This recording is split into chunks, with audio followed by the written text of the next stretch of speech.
that feeling of wanting something more, Yeah. right? A deeper sense of peace, maybe real opportunity, perhaps just a break from, the constant struggle. Absolutely. It's such a universal human thing, isn't it? That pull towards something better when things feel, well, limiting. Exactly. And that very feeling is really what's behind our deep dive today. Mm. We're exploring what some are calling the new great Black migration. Mm-hmm.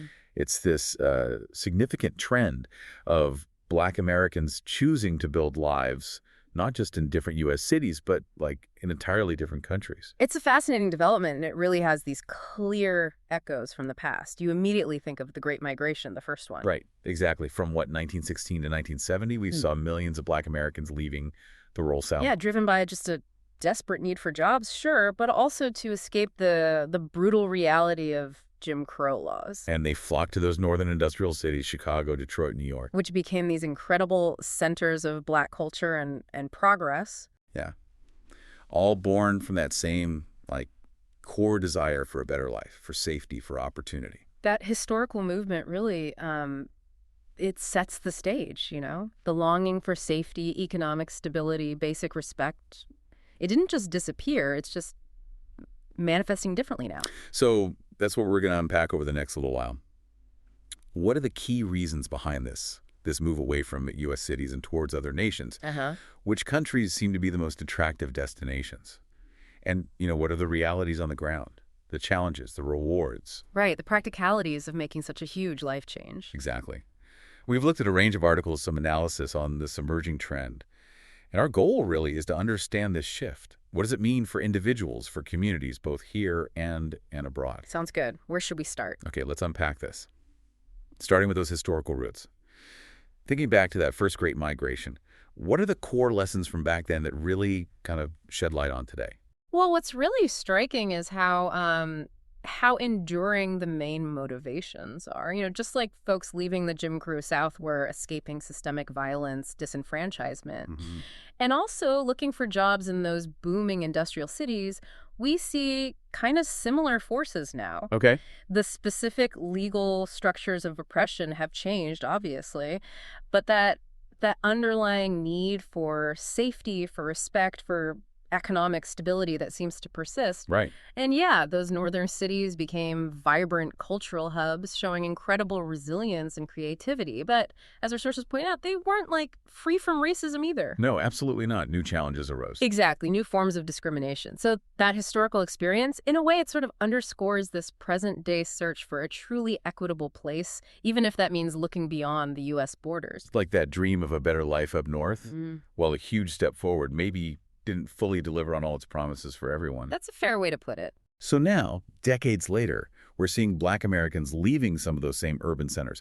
What are the key pressures pushing them out this time? Well, several things seem to be interconnected based on what we're reading. A big one is rising crime rates, or at least the perception of rising crime in many urban areas. Okay. Concerns about safety. Yeah, that fundamental desire for personal safety, for a secure place to raise a family, neighborhoods with less violence. That's a powerful, powerful motivator. Understandable. Feeling safe where you live is pretty basic. What else is pushing people? Gentrification comes up again and again. It's a huge factor. Right. Urban redevelopment, rising housing costs. It pushes out long-term residents, many of whom are Black. And it changes the whole feel of the neighborhood, the culture. Exactly. It disrupts lives, erodes that social fabric, limits access to resources people depended on. You could almost see it as maybe a modern form of economic disenfranchisement. Different forms, similar pressure. So it's not just physical safety, it's also these economic forces squeezing people out. Precisely. And tied to that is a general lack of consistent economic stability, job insecurity, systemic barriers that still exist. People are looking for more reliable work, a better overall quality of life. Sometimes they look first to suburbs or maybe even rural areas in the U.S. Ah, okay. So maybe an internal move first. Yeah, sometimes. Cheaper housing, maybe better schools, more space. And for some, that step might then lead them to consider moving internationally later on. Okay, so those are some of the push factors. Crime, gentrification, economics. Let's flip it. What's the pull? What's attracting Black Americans specifically to move abroad? Well, if we tie it back to that search for a better quality of life, several things stand out. First, for many, there are these really deep diasporic connections. I mean, to Africa, the Caribbean. Exactly. That sense of shared history, cultural heritage, maybe even for some, an ancestral pull, that can be incredibly powerful. Like finding a sense of belonging that maybe feels elusive here sometimes. Yes, precisely.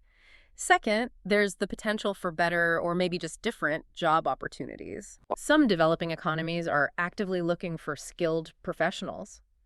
Black Americans with expertise might find, more promising career paths, maybe better financial rewards. Right, especially if they feel the U.S. market hasn't been equitable. Exactly, better ability to provide for their families. So, cultural connection, economic advantage, what else pulls people? A really big one seems to be the desire for more welcoming social environments, escaping the constant grind of discrimination, the social injustice felt in the U.S. Seeking a respite from racial tensions. Yeah, looking for countries with policies that maybe promote inclusivity more actively.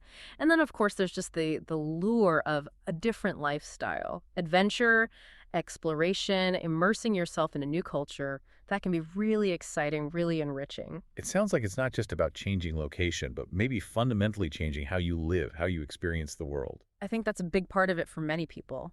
Our sources pointed to some specific countries that are becoming popular. Let's look at those. Canada comes up first. What's the appeal there? Canada's got this reputation, right? Diverse population, stated commitment to inclusive policies. Cities like Toronto, Vancouver, they're very multicultural, which can make it easier, potentially, for newcomers to integrate, connect with other expats, connect with locals. People report feeling a sense of belonging there, and there are organizations that actively help with integration. So it's more than just tolerance. It's like active community building. That seems to be the aim, yes. Okay. What about Portugal? That name pops up too. Yeah, Portugal, especially Lisbon and Porto, they offer a different mix. You've got the warm climate, the rich history, but also a relatively lower cost of living compared to many other parts of Western Europe or North America. That's a big draw. Absolutely. And importantly, the government there has programs to actually facilitate residency for foreigners. It signals they're open to people coming. Okay. And sources mention local support networks developing, stories of people making friends, finding professional growth. Sounds like a good blend, lifestyle, plus tangible opportunity. The third one mentioned is South Africa. Now that's interesting, given its own history. It is fascinating. Johannesburg, Cape Town. They offer this really unique combination of history, culture, opportunity. There's often a strong sense of community reported built around shared experiences. Right. And the sources highlight Black Americans finding success in entrepreneurship, social initiatives there contributing to the culture, maybe feeling a greater sense of agency or connection. It's really interesting to see the variety. Canada, Portugal, South Africa, each pulling for different reasons. But, okay, let's be real. Moving countries isn't easy. What are the challenges? Oh, absolutely. It's a huge undertaking. Cultural adjustment is massive. Learning new customs, traditions, social norms. It's a steep learning curve. I can imagine. And it can lead to feeling isolated sometimes, out of sync. Even simple daily interactions can be draining when you're navigating a whole new context. And language, obviously. Yeah. Huge barrier, yeah. Even if English is spoken in some circles, not knowing the local language really limits your ability to connect deeply, to fully integrate. Learning the language makes a world of difference. Definitely. Beyond the cultural stuff, what about the practical hurdles, the bureaucracy? Oh, yeah. Legal residency. That's critical. Immigration laws are complex, they vary wildly, and the process for visas, permits. It can be incredibly stressful and time-consuming. You really need to do your homework. Absolutely. Maybe even get legal help, because messing up documentation can have really serious consequences. And then there's the emotional side we shouldn't forget. Homesickness, isolation. Yeah, both are really common. Building a new support system from scratch in a place where you don't know anyone, that takes real time, real effort, and resilience. It's tough. It really is a leap of faith. It's easy to focus on the destination and maybe underestimate the emotional toll of leaving everything familiar behind. Very true. Our sources shared some anonymized stories. Let's touch on those. Yeah. There was a woman who moved to Barcelona, Spain. What stood out about her experience? Her story really seemed to highlight finding that vibrant community and also significant personal growth. She faced those initial hurdles, language, culture, but she eventually found a real sense of belonging, Yeah. built a strong network, expats, locals. It shows that adaptability and how rewarding it can be when you push through those challenges. And the man who went to Lisbon, what was his story about? His main drive, according to the sources, was seeking peace, getting away from the racial tensions he felt in the U.S. Right. He also dealt with the bureaucracy, the financial adjustments like anyone would. But he did find that sense of tranquility he was looking for, plus professional fulfillment. And engaging with the community was key for him. Yeah, that seems central to his happiness there. It shows that actively seeking a different social environment can lead to greater well-being for some people. These stories really put a human face on it, don't they? It comes back to that fundamental search for peace, opportunity, belonging. So looking ahead now, what are the potential future trends for this new Great Black Migration? Well, the sources suggest a few things. One is just increased global awareness, especially among younger generations.